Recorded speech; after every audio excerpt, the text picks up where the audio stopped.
ఓం నమ శివాయ. కార్తీక పురాణం 16వ అధ్యాయము. దీపస్తంభం విప్రుడగుట.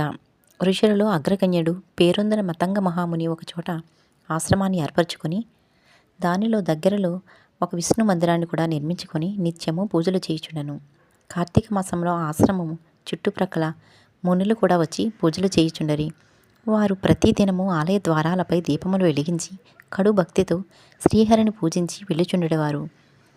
ఒకనాడు ఆ మునులలో ఒక వృద్ధుడు తక్కిన మునులను చూసి, ఓ సిద్ధులారా, కార్తీక మాసంలో హరిహరాదుల ప్రీతి కొరకు స్తంభదీపము ఉంచినచో వైకుంఠ ప్రాప్తి కలుగుతుందని మనందరికీ తెలిసిన విషయమే కదా. రేపు కార్తీక శుద్ధ పౌర్ణమి. హరిహరాదుల ప్రీతి కొరకు ఈ ఆలయానికి ఎదురుగా ఒక స్తంభము పాతి దానిపై దీపమును పెట్టుదము.